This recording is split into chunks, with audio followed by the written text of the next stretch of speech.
Саламатсызбы урматтуу теле көрүүчүлөр, ТМЖ телеканалында, ошондой эле Т-медиа групптун Фейсбуктагы жана Ютубтагы баракчасында сиздердин назарыңыздарда коомдук пикир теле көрсөтүүсү жана аны алып баруучусу мен Нурлан Адаев. Саламатсыңарбы? Бүгүн биз сөз эркиндигине токтолуп, жаңы кабыл алынган конституциянын негизинде алкагында сөз эркиндиги кайда барат жана азыркы учурда абалы кандай экенин талкуулайбыз. Бүгүн бизде ошон үчүн атайын конокторду чакырганбыз. Таныстырып кетсем, Акылай Каримова. Саламатсызбы Акылай, жарандык активист, Болотбек Баетов, юрист жана ошондой эле Бекмамат Абдумалик уулу шаарынын чыган журналисти. Саламатсыңарбы, коноктор? Аны эмесе биринчи суроом эле баарыңарга билип берсем, азыркы учурда сөз эркиндигинин абалы кандай? Акылай. Сөз эркиндиги боюнча 2 жыл, 3 жыл болуп калды. Биз айтып эле келип жатабыз. Азыркы жагдай аябай кескин түрдө өзгөрүлүп жатат. Ал деген ар жыл сайын ошол өзгөрүүнү көрүп жатабыз. Анткени Атамбаевдин убагында сиздер өзүңүздөр билгениңиздер, жарандык активисттерге, ошондой эле журналисттерге бир канча мындай Атамбаев кандай бир мисал берип койду экен деп дагы айтат элем. Себеби анын убагында жанагы сотко берип, анан сот аркылуу жана чоң акча дооламай башталганда, бул биринчиси. Экинчиси, анан Атамбаев кетерден алдын жанагы шайлоо убагында сын пикир көп болбосун, анан 3% деп шыңдыңдабасын деген сыңарындай Жээнбековдун убагында дагы ошол аябай кескин түрдө начарлай баштаганда.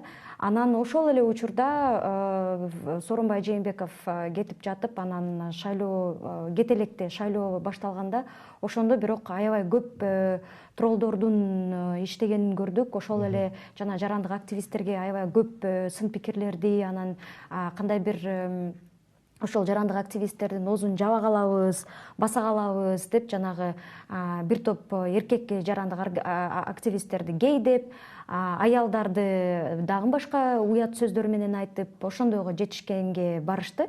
Анан үчүнчүсү, эң негизги айтайын дегеним, мына азыр жаңы бийликтин кандай десем, жаңы бийликтин доорунда ошол сөз эркиндигин дагында чектегени, мындай кол салуу болуп атканын көрүп атабыз да. Бирок ошого карабастан, мына өткөндө көрдүңүздөр, жана Тажикстанда болгон кол салууда кечиресиздер, бирок ошол жарандык активисттер ошол эле кыргыз тилинде болсо кыргыз тилинде, түрк тилинде болсо түрк тилинде, англис тилинде, корей тилинде, француз, немис тилинде, билген тилинде ошол биздин жарандык активисттер аябай катуу сынга алып, ошол жана болуп аткан нерселерди элге бир гана өзүбүздүн элибизге эмес, дүйнө жүзүнө жеткирип атканга жетишти да. Ошол деген жана ошону биз көргөнү жетиштик да. Тажикстан тарапта Тажикстандын активисттери сүйлөй албай эле отуруп калышты.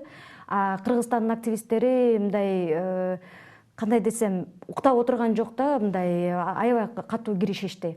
Анан ошол мен ошолордун арасында болуп, ошонун негизинде жанагы менин пикиримди билейин деп башка эл аралык площадкаларда дагы мени чакырышканда, бул деген ошол кандай жаманбы, жакшыбы, бирок кыргыздардын ошол региондун арасындагы өлкөлөрдө Кыргызстандын эң негизги артыкчылыгы ошол биздин сөз эркиндигибиз болуп атат. Ошол эле негизинде көбүбүз түшүнбөй, буну бирөөбүз шайлоодо ойноп уруп көрсөк, экинчибиз болсо буну мыйзамдаштырып, оозду жапканга аракет жасап атабыз да.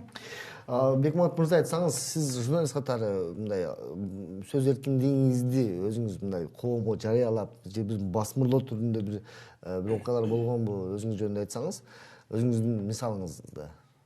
Бизде сөз эркиндигинин абалы жакшы же жаман деп айтуу азырча эрте. Себеби баягы эркин болуп эле бир нерсени жаза калсаң, анча-мынчалар мындай басмырлап, үстүңөн коркутууларга, анча-мынчалар урганга чейин барып атат. Мен өзүм бир нече жолу шайлоолордо, мисалы үчүн, токмок жегем. Жакынкы эле күздөгү жогорку кеңешке болуп өткөн шайлоодун астында мен аябай бир чоң бир кандай десем, бир мафиянын жанасына туш болдум, коркутуусуна. Мен бирок ал жерде бардыгын далилдүү, бардыгын негиздеп туруп алып чыгып кандыгым үчүн, далилдеп элге жүзүн ачып койгондугум үчүн мага аябай мындай коркутуулар болду да. Анан ошол жерде туруп мен Кыргызстанда сөз эркиндиги бар экенине же жок экенине дагы мындай азыр толук кандуу ишенбейсиз? Толук кандуу ишенбейм. Себеби бизде мыйзамдарды улам эле сунуштап атпайбы? Бизде мындай ойлошот да, сөз эркиндиги десе биз бардыгыбыз журналисттерди түшүнөбүз да. Сөз эркиндиги дегенде эл да түшүнүш керек. Ал элдин эркиндиги. Ал жалпы элдин эркиндиги, ошо эркин сүйлөй алгандыгы, эркин пикир айта алгандыгы, ошону түшүнүшүбүз керек. Анан эркин экенбиз десе эле бардыгын, мисалы үчүн жеке анын айрымдар жазып атпайбы, төшөгүнө чейин асылып, анын жеке балдарын асылып, ал туура эмес. Ал туура эмес, чынында туура эмес. А бирок моралдык нормалардан аша чаап пайдаланып кетпешибиз керек да ошолорду. А бирок мындай ишинен, мисалы депутаттын ишинен, бир акимдин, губернатордун ишинен сын таап жатсак, алар ошол өзүнүн кемчилигин мойнуна алып, моюндап, элден кечирим сураганын ордуна кайра ошол журналистти кечирим суратканга аракет кылып атпайбы? Үстүнөн сотко берип коркутуп атпайбы? Ошон үчүн сөз эркиндиги жакшы деш дагы, жаман деш дагы мүмкүн эмес да азырчы. Болот мырза, айтсаңыз, мыйзам эмне дейт? Мыйзам сөз эркиндиги боюнча бизде азыр кандай, эмне деп бизге жардам берет же болбосо тескерисинче колубузду бутубузду? Так, саламатсыздарбы урматтуу телекөрүүчүлөр. Мыйзам менен сөз эркиндиги чектелген эмес. Башкача айтканда, биз демократиялуу уюнтардык мамлекет болгонубуздан кийин биздин мамлекет мыйзам менен сөз эркиндигини эркин коюп берген. Бул кече жакында кабыл алынган баш мыйзамдын да 10-чу беренесинде турат. Ошол эле мезгилде баш мыйзамдын 32-чи беренесинде да так жазылган. 10-чу ар ким маалымат алууга, маалыматты эркин издөөгө, маалыматты кеңири жайылтууга укуктуу деген баш мыйзам менен жазылып атат. Демек, биз баш мыйзам ар бир адамдын маалыматты эркин издөөгө жана эркин жайылтууга укуктуулугун келип чыгып атат. Демек, мыйзам тарабынан эч ким маалыматтарды таратууда жана аларды кандайдыр бир ишке ашырууда жоопкерчилик жөнүндө атайын бул мыйзам алдындагы актылар менен жөнгө салынат. Бул башка процедура. Менин айтайын дегеним, бизге маалыматты таратууга, маалыматты жайылтууга, маалыматты издөөгө кеңири мыйзам тарабынан укук берип атат. Эми бүгүн коомдун талабы, бүгүн коомдун муктаждыгы ушул калыпты бир мыйзамдуу бир калыпка салышыбыз керек. Себеби талап ушундай. Мына дегенде бул мыйзам азыркы сиз айткан нормативдик правовой актыларда толук кандуу көрсөтүлгөн. Толук кандуу көрсөтүлгөн эмес. Бул мындай механизмдер мындай.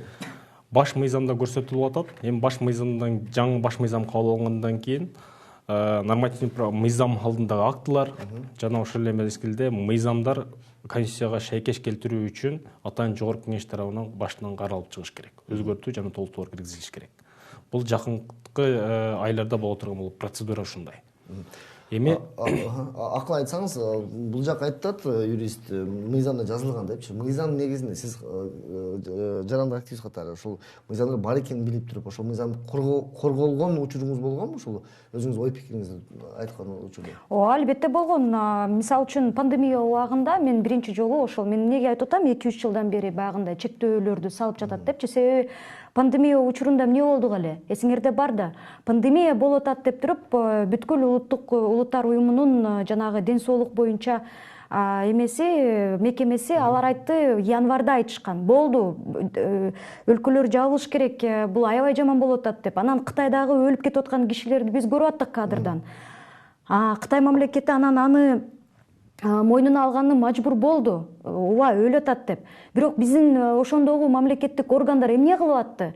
Алар каяктагы бир фейк маалыматтарга Трамптын жанагы ой биз жанагы эмени таптык, лекарство таптык, ошол менен азыр малярия болгон лекарствону Трамп өзү айтып атат дагы, анын өзүнүн ошол жердеги чиновниктери коркуп кетти да, бул алдап атат элди, биз деген эртең отдуваться этебиз, элге түшүндүрөбүз да, бул жалган маалымат болду деп. Анан кайра эле ошол биздин эмелер мамлекеттик органдарда иштегендер алар айтып атпайбы, бул коронавирус болбогон эле нерсе экен депчи.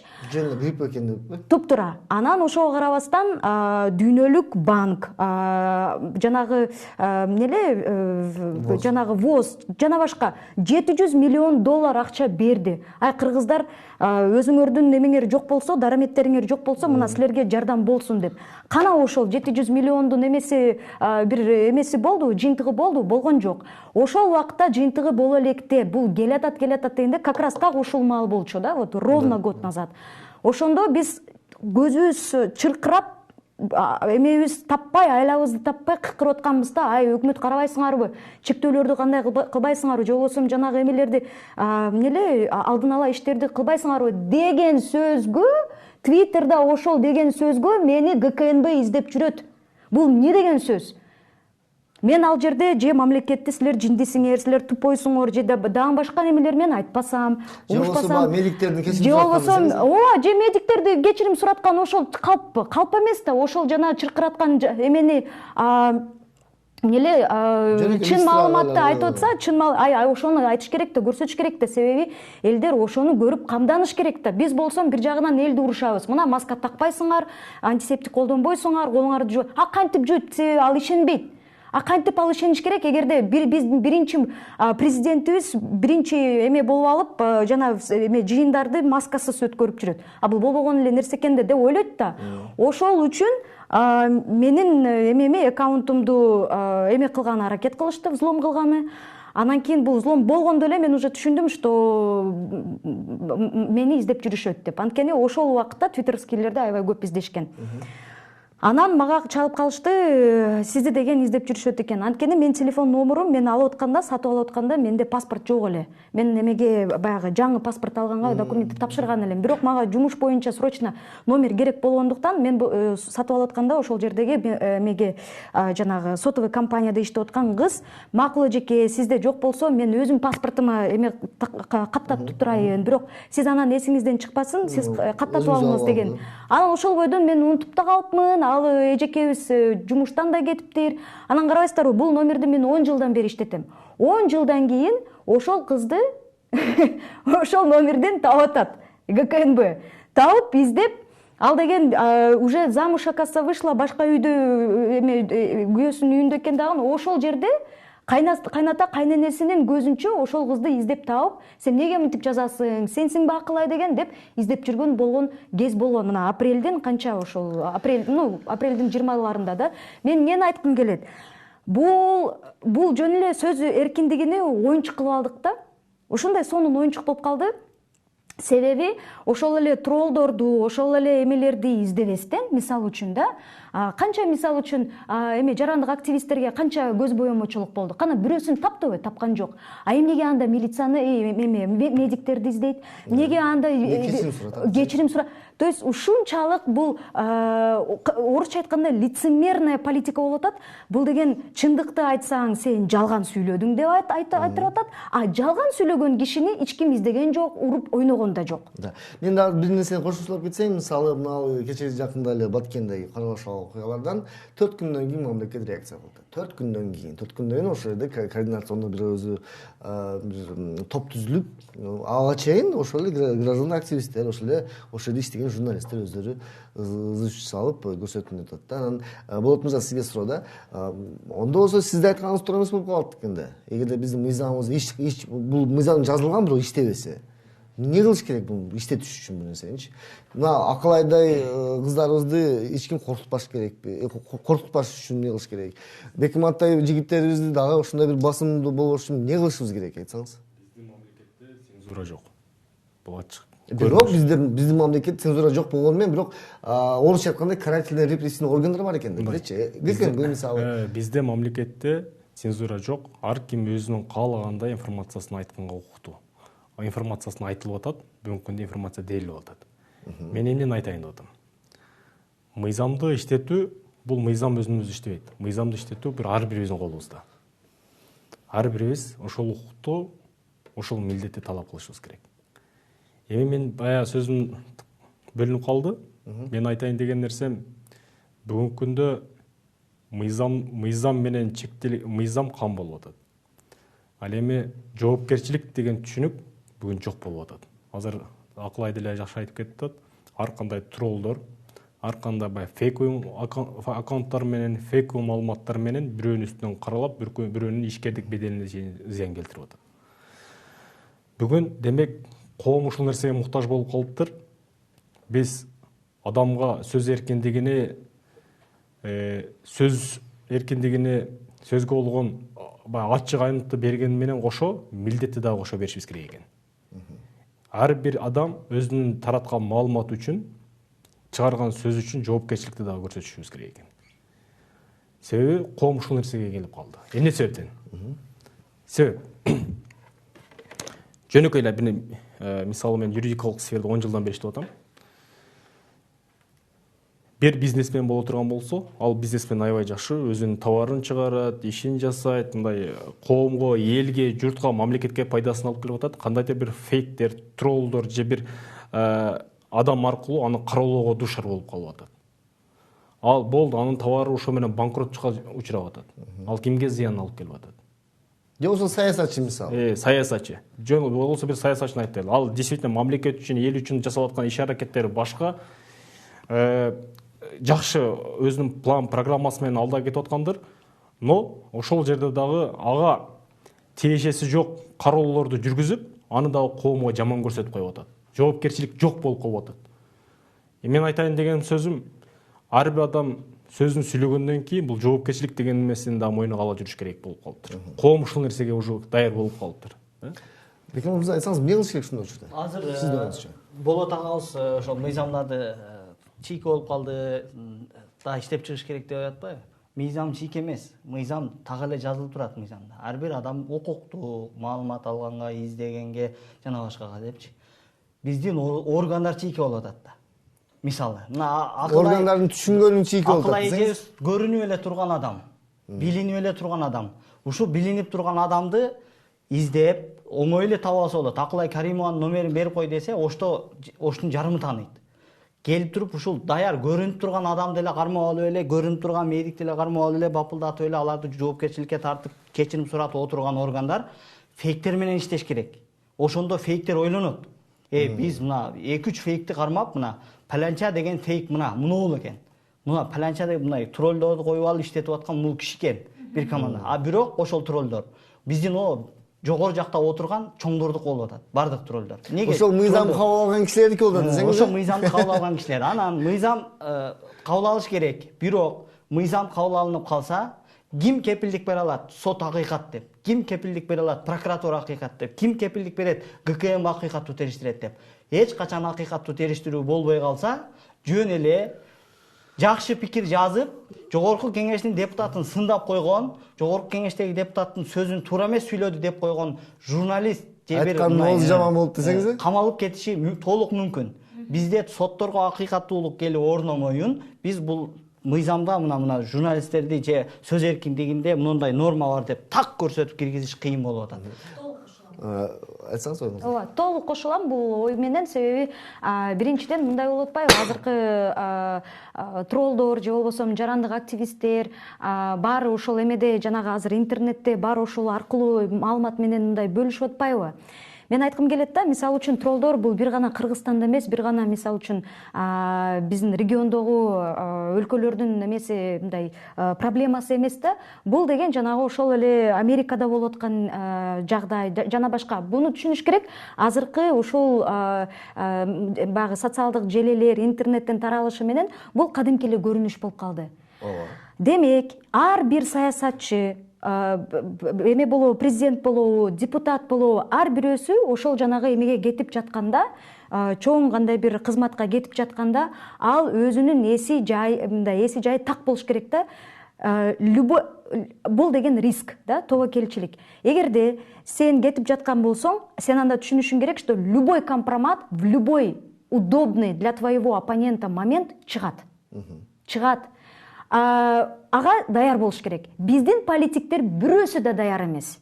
Вот положа руку на сердце, могу сказать, ни один не готов. Себеби ар бирөөсүндө кандай бир эмесине можно придраться. Бизнес болобу, же башкасы болобу, да, тууганчылыктары бар эмеде жана мамлекеттик органдарда любойуна можно придраться, да.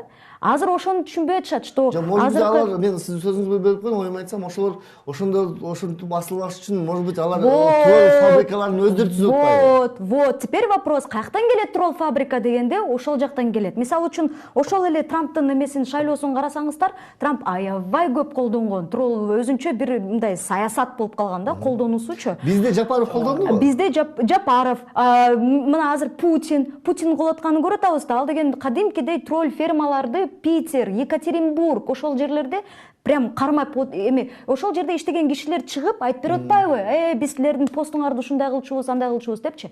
Качан троллдор пайда болот? Качан ошол жанагы сиз айтып кеткендей чийки депутаттар, чийки мамлекеттик органдар болгондо ошолор пайда болот. Ошондо бул элдин көзүн, баягы элдин оозун жаап калыш үчүн, элдин мээсин чайкап коюш үчүн гана пайда болот. Булар болсо ошон үчүн биз менен күрөшүшөт да, себеби биз менен деген эми көп деле мен өзүмө жана жарандык активист деп айтып бербейт элем. Мен ошол эле элдин катарында жүргөн, интернетти колдонгон кишимин да. Просто мен көрүп атканда ошону жазам, айтам, мисалы үчүн, ошол эле да. Анан ошондой кишилер менен булар кадимкидей мындай согушка чыккандай ушундай эме кылып алышат да, себеби өздөрүнүн ишинин майы чыкпайт, өздөрүнүн ишинин дареги жок, баягы өздөрүнүн жанагы артында болуп аткан нерселери менен иши жок. Анан кийин ушундай баягындай ушинтип оозун жапса, буну жаман кылса, анан эл ишенет дегенге алып барат да. Ошон үчүн жанагы азыр гейлер чыккан, ошон үчүн жана НПОлор чыккан. Мурун мисалы үчүн түндүк болсо 90-жылдары, бул оштук экен, бул коңкобай экен деген сөздөр болсо, анда интернет деле жок эле да. Ошентип элди мындай буруп, андай мындай бөлүп жарганга аракет болсо, азыр болсом кадимкидей ушундай НПО гей болуп калдың да, мындай эме кандай бир өзүң коомдук пикир түзүүнүн ыкмасы. Бир сөз кошумчалайын, мисалы үчүн фейкти тапса болот экен да. Аны өткөндө Камчы Кыдыршаевич өзү айтпадыбы? Мени бирөө сындап жазып атат. Ушул берүүдү жерди деп, мен аны издетип таптарсам, ал өзү нарындык, бирок Москвада жүргөн мигрант экен деп атат. Бирок фейк аккаунт менен кирип да, ошону тапса болот экен го. Эмнеге фейктер менен күрөшпөй эле келип туруп, көрүнүп турган туура мындай маңыздуу, негиздүү сын айтып аткан адамдар менен күрөшүп атканы өкүндүрүп атат да. Себеби ошол сындан теригип кетип атат, далилдеп көргөзүп коюп атат бардыгын. Анан келип туруп эле, бул жалган. Өздөрү регистрация кылып, каттатып, мүлктөрү мынакей биздин мүлк деп көргөзүп койгон, мүлктү алып чыгып көргөзүп коюп атса журналисттер, жок, бул менин мүлкүм эмес деп аркага кайтып кетип атат. Көрдүңүздөр, журналисттерди ошон үчүн чектегиси келет. Булар биздин мүлктү издей албасын, булар биздин байлыкты ачыктабасын, булар биздин жүзүбүздү элге көргөзүп салбасын. Журналисттерди чектеп койсок, анан блогерлер алар издебейт. Блогер деген ким? Азыр блогер деген көчөдө смартфону бар адамдын бардыгы блогер, мисалы. Азыр телефонун көтөргөндүн бардыгы эле блогер болуп алды дагы, чуркап келип эле мен эмне деп кыйкыргандын бардыгын блогер деп ойлоп калдык. Аларды журналистикага аралаштырбашыбыз керек такыр. Журналист негиздүү, табып, тараптардын үнүн угуп, бардыгын даана көрсөтүп элге, ачык, эми өзүң талдап ал. Кимдики туура эмес деп аткандар журналисттер. Анан келип туруп ошолорду жоопкерчиликке тартып атабыз дагы. Анан көчөдөгү баягы кыйкырып эле атына, баягы үй бүлөсүнө, жеке элекке чейин өтүп кеткендерди биз жоопкерчиликке тартпай аткандыгы бул аябай кейиштүү да. Болот мырза, кантип ушул аз айткан эки киши айткан сөздөрүндө кандай бир мыйзам түрүндө бир мыйзамдаштырса болот, ошого каршы. Анан кийин дагы бир экинчи суроом бар. Сиз ушу биринчи суроого жооп берип койсоңуз, анан кийин экинчи суроо. Мен жана сөздүн башында эле айтып атпаймынбы? Юридикалык жактан бизде эч кандай жоопкерчилик каралган эмес. Бирөөнүн айткан сөзү үчүн бул баш мыйзам кепилдик берип атат. Ар бир адам өзүнүн айткан сөзүнө эркин ой пикиrini билдирүүгө укуктуу деп атат. Бул баш мыйзам менен кепилденген. Башкача айтканда, сиз айтып аткан сөздөрдү, сиз айтып аткан коомдогу болуп аткан кандайдыр бир иш аракетке өзүңүздүн пикириңизди эркин билдиргенге толук түрдө укуктуусуз. Ал эми мыйзам менен ал нерсени чектеп койгон эмес, сен укуктуу эмессиң, сен бул нерсени кылмыш жаза жоопкерчилигине же жарандык жоопкерчиликке тартыласың деп көрсөтүлгөн эмес. Бирок Кыргыз Республикасынын жарандык кодексинде көрсөтүлүп атат. Эгерде адамдын ишкердик беделине, ага аброюна шек келтире турган жалган маалыматтарды таратса, ал жарандык тартипте жооп берет дагы, ошол боюнча оправдание бериш керек деген бул жарандык кодексинин талаптарында көрсөтүлүп атат. Башкача айтканда, мыйзам бүгүнкү күндө бар. Мыйзам бүгүнкү күндө иштеп атат. Мыйзамда айтылып атат. мен мынау баш мыйзам кепилдеп атпайбы, мен эркин билдирем. Мисалы Бекмаматов деле бул жакта Акылай деле өзүнүн оюн эркин билдирип атат бүгүнкү күндө. Мына азыр туруп атабыз, өзүнүн оюн эркин билдирип атат. Өзүнүн коомдогу болгон көз караштарын эркин айтып атат, деп атат. Эч кандай цензура болбой атат. Бул менен кандайдыр бир жоопкерчилик бар экендиги да. Балким азыр бул нерсени көргөндөн кийин балким мага дагы, Акылайга, сизге дагы, төртөөбүзгө может бир кандайдыр повестка келип калар.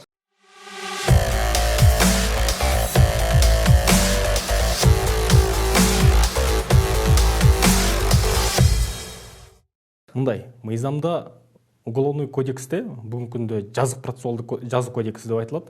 Жазык кодексте ушул боюнча мыйзамда жок. Жоопкерчиликке тартылат деген. Адам өзүнүн оюн эркин билдирип койгондон кийин ал жоопкерчиликке тартылат деген нерсе жок. Жалган маалымат таратып атканда дагы жазык жоопкерчилигине тартылбайт. Жоруктар жоопкерчилигине дагы тартылбайт. Ал мыйзамда жок. Айтарым да, азыр мына фейктер айтып калып, троллдор боюнча айттык. Азыркы жаңы конституциянын негизинде жакында эми ошо мурдагы мыйзамда бизе каралат да.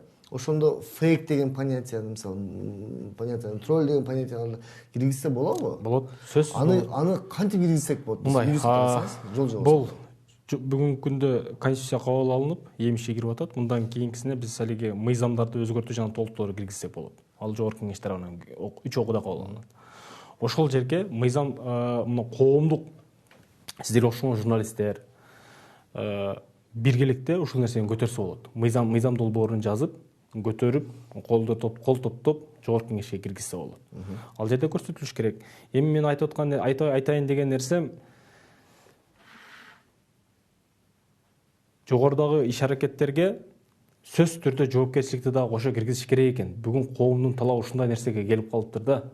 Мисалы мен жөн эле Бекмаматтын аркасынан жамандап, Бекмамат өзү иштеп аткан болсо, мамлекет үчүн, эл үчүн бир жакшы бир өзүнүн проекттери менен алда кетип аткан болсо, мен какой-то бир троллдор же баягы фейк маалыматтар аркылуу Бекмамат жаман, Бекмаматтын укуктук беделине, мунун инсандык беделине, моралдык жактан муну мен кыйнап койсом, Бекмамат өзү таза адам болсо, иштеп жүргөн болсо, ою түз боло турган болсо, эмне себептен Бекмамат менден талап кылганга укугу жок? Сен ушунда туура эмес маалымат таратып атасың. Туура эмес маалыматтын үчүн жоопкерчилик тартыш керек да ар бир адам, туурабы? Бул ошондо калыпка салышыбыз керек. Болбосо, мындайча айтканда, коомдо, мамлекетте биз эч кандай мындай өнүгүү же алдыга жылуу болбойт. Качан алдыга жылуу, качан өнүгүү болот? Качан гана мыйзам иштеп, жоопкерчилик менен милдетти бирдей алып жүргөнүбүздө, укугубузду. Азыр андай нерсе болбой атпайбы? Ошол себептен айтып атам, азыр мыйзам кам дегеним ошол. Биз сөзсүз түрдө бир калыпка түшүрүшүбүз керек. Мыйзамга сөзсүз өзгөртүү жана толуктоолор киргизе турган жагдайлар бар. Баш мыйзамда да конкретно көрсөтүлүп атат. Эми алдындагы нормативдик правовой актыларды биз өзгөртүү жана толуктоолор киргизишибиз керек. Бүгүн коомдун талабы кандай болуп атат, ошого жараша киргизиш керек да. Анан мен айтайын деген нерсем, мен бардык юристтерге, бардыгына досторго да көп нерсе ушул нерсени айтып жүрөм. Логикадан, муктаждыктан мыйзам келип чыгат. Бүгүн ушул нерсеге биз муктаждык келип чыгып атат. Мына азыр айтып атабыз, троллдор басып кетти, тигинде басып кетти, мындай басып кетти, жалган маалыматтар, фейковый маалыматтар басып кетти деп атабыз. Демек, мунун жоопкерчилигин карай турган убакыт келиптир да. Демек, мунун бир мыйзамды калыпка түшүрүш, бир мыйзам долбоорун кабыл ала турган убакыт келиптир да. Демек, коом ушул нерсеге бүгүн өзү даяр экен. Алып чыгыш керек. Болот агабыз айтып аткандай, мыйзам чийки деп атат да, да кошумчаларды киргизсек болот. Бирок мыйзамда мен улундуп атам, бирок мындай деген жери бар да. Аймактар аралык кастыкты козутуу, анан адамдын баягы жеке аброюна шек келтирүү деген берене бар да. Неге биз ал жалган маалымат таратып атса, ошол беренени колдоно бербейбиз? Азыр биз ушуну өзгөртөлү десек эле, жогорку кеңештеги 100 депутат колдоп берет. Себеби ошо 100 депутаттын журналисттерди мындай жоопкерчиликке тарткысы келет.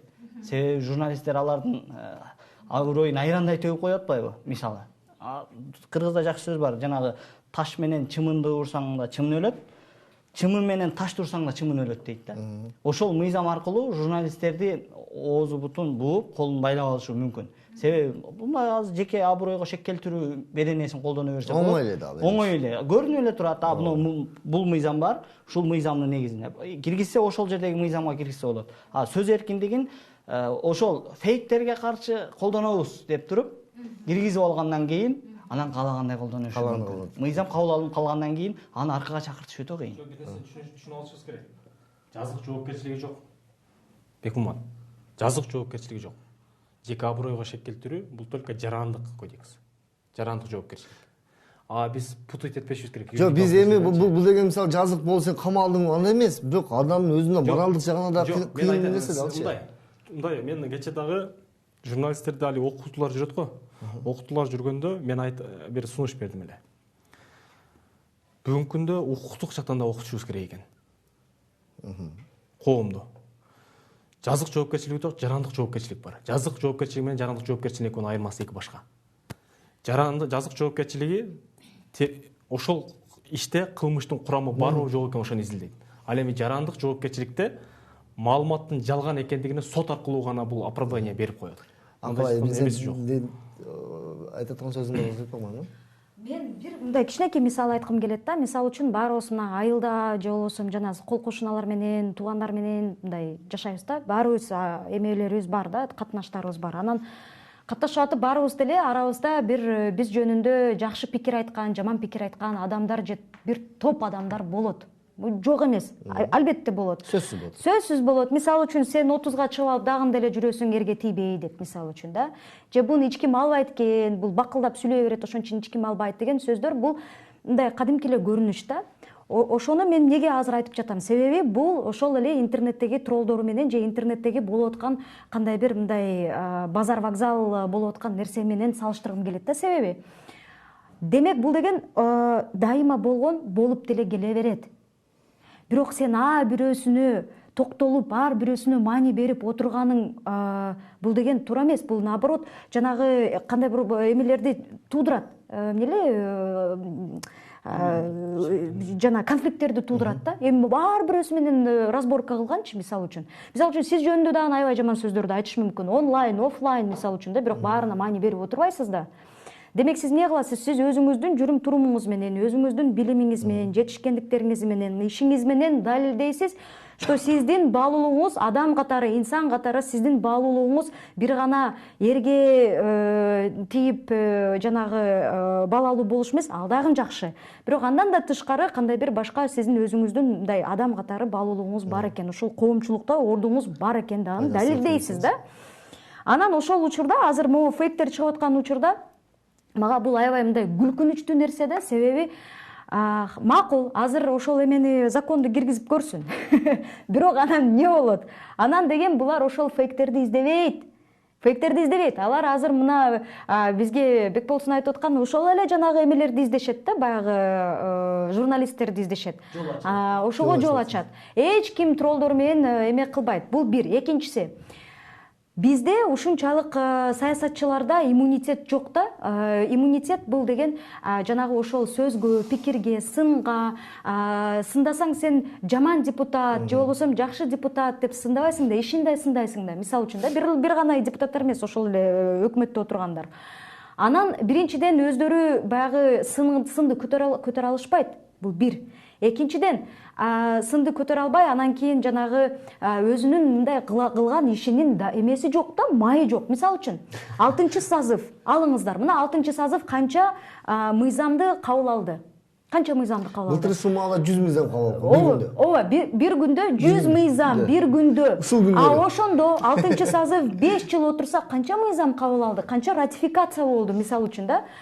Анан ошону журналисттер изилдеп беришти го. Айтышты, алар мынча, мен азыр эме так эмемде жок, бир где-то 3000 мыйзамды карап, 3000 мыйзамды кабыл алыштыр дагы. Эми ойлонуп көрүңүздөр. 3000 мыйзамды кармап алып, булар 90%-ды Россия Федерациясынан көчүрүп алган. Бул деген сөз биздин депутаттын өзүнүн мээсинде эмне жокпу, эмеси жокпу маалымат. Биз өркүндөтөбүз, биз андай кылабыз, анан Кыргызстан экономикасын мынтебиз. Келгенде депутаттар келгенде рубль албайт го. Булар сом алат го, биздин налогтун сомдон алат го. Эмнеге анда сом алып туруп Кыргызстанга, кыргызча мыйзам жазышпайт? Эмнеге алар бирөөнүн мыйзамын болгондон Россияны? Ошол эле мына фейк боюнча, ошол эле фейк боюнча булар жанагы сөз эркиндиги боюнча ошол эле Путиндин думасынын эмесин, законун алып келип бизге ой андай кылабыз, мындай кылабыз деп атат дагы ошол Гүлшат депутат жанагы эме демилгечи ушул эме мыйзамдын ошол Гүлшат эме болбодубу, уят болбодубу? Эжеке өзүнүн кесиптештери айтып атат. Эжеке, сиз бул мыйзамды алып келердин алдын хотя бы Российская Федерация деген сөздөрдү алып кеткен сөздөрдү алып койбойсузбу эжеке дегендер болду го. Көрдүк го ошону. Ал жерге эч кандай жарандык активист кереги жок, эч кандай блогер жок. Эл даана көрүп атат ошону. Ошону көрбөсүн, ошону айтпасын деп ошону айтканда булар чычалайт. Анан чычалап туруп ким жаман? Журналист менен баары интернет менен колдонгондор жаман. Себеби анан ГКМБден келет. Мына ушул эле биздин көрүнүшүбүз. Кыскача азыр убактыбыз тар болду. Кыскача акыркы сөзүңүз айтып койсоңуз. Эми биз баягы кайра эле ушул теманы көтөрүп атабыз да. Жогорку кеңеш кабыл ала турган мыйзам толтура. Элдин жашоо шарты жакшырып кеткен жок. Журналисттер менен алек боло турган деле убак эмес. Бул өткөн мезгил кайсыл бир учур келгенде фейктер деле жок болот. Троллдор деле жок болот. Кайсы бир учур келгенде адам өзүнүн акылы менен мындай кылжап калат. Биз 90-жылдан бери аябай бир баягы билим албай калган бир коомду өткөн мезгилди баштан өткөрүп келдик. Ошол эми жемишин берип атат да. Анан бул убак өтөт. 2000-жылдан бери адамдар жакшы билим алып, уже бирөөдүн жеке аброюн азылбаш керектигин, бирөөдү сыйлаш керектигин, бирөөдүн оюн, бирөөдүн баскан турганын сыйлаш керектигин үйрөнүп келатат да. Мисалы мен Болот агамдын оюн мисалы үчүн сыйлашым керек. Бул каалагандай ойлонсун. Мен бунун ою менен, жанагы мен бул менен мамилем бар.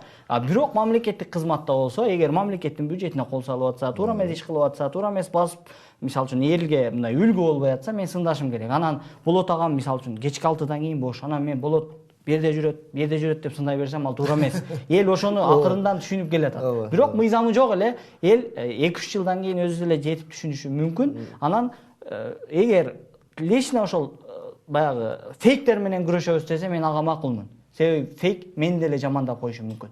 Бирок ал мыйзам кабыл алынса, фейк менен күрөшпөйт. Мага окшогон журналисттер менен күрөшүп, сизге окшогон журналисттер менен күрөшүп эле бизди ККМга чакырып жаткылашат. Болот мырза, акыркы сөзүңүздү айтып койсоңуз. Мен ошол эле позицияда калып атам. Сөзсүз түрдө бир мыйзам долбоорун алып чыгышыбыз керек экен. Себеби коомдун талабы ушундай. Жашоо Бекмамбет атабыз туура айтып атат. Жашоо өзгөргөн сайын, коом алмашкан сайын адамдардын көз карашы, адамдардын жүрүм туруму, адамдардын кызыкчылыгы дагы башка боло баштайт. Бүгүн 21-кылым биз маалымат согушун кылымы деп атабыз. Бул дүйнөлүк практикада дагы бар. Ар бир согуш аракеттери деле болсо деле, баардыгы бул мыйзам менен жөнгө салынат. Мисалы, эл аралык укукта дагы көрсөтүлүп атат. Кандай иш аракеттер болсо, бул калыпка салынган мыйзам менен жөнгө салыныш керек. Бүгүн бизде ушул боштук бар экен. Бул боштуктун ордун толтуруу үчүн бир мындайча айтканда полега правила киргизишибиз керек. Бүгүн без правила ойноп атабыз. Без правиланын натыйжасында вот азыр ушундай көйгөйлөр айтып аткан көйгөйлөр чыгып атат. Демек, мыйзам долбоору бул сөз түрдө керек экендиги келип чыгып атат. Анан жана айтылып атат. Бир жылда 3000ден ашык мыйзам долбоорлорун кабыл алып койду жогорку кеңеш деп. Мен билгенден мыйзам долбоорлорун кабыл албай, мыйзамдын актыларын өзгөртүүлөрдү да киргизилет. Ошол менен гана эсептелип кетет. Мисалы, бүгүнкү күндө действующий иштеп аткан мыйзамдар бар. АПК, УПК, ошолорго да өзгөртүү жана толуктуулар киргизүү бул жогорку кеңеш тарабынан кабыл алынат да. Жогорку кеңештин табигый функциясы алардын иш аракеттери ошо менен гана чектелет да. Ошол себептен эле мыйзам анча мыйзам көп кабыл алынды деген сөз ушундан келип чыгып калышы мүмкүн. Рахмат, кылай. Мен айтарым, бул жерде эч кандай эме деле кереги жок, эч кандай баягы регуляция баары уже мыйзамда берилген, камтылган. Эң негизгиси биз баарыбыз ушул эмеге мындай даяр эле болушубуз керек да. Интернетте ар кандай маалымат тарайт. Анан ошол эле учурда биз мындай жалган маалыматка дагы даяр болушубуз керек да. Мисалы үчүн кандай бир сайттарда же болбосо кандай бир эмелерде шилтемелер келсе, дароо эле ача калып, дароо эле аны көрүп, дароо эле аны мындай эме кылганга, ошол жалган маалыматты өзүбүз себепкер болуп калбайлы да таратканычы. Ошону айткым келет. Анан үчүнчүсү эми элди мындай жинди дебешибиз керек да. Элди көрбөйт, билбейт, укпайт дебешибиз керек. Себеби эл баарын талдап көрүп турат.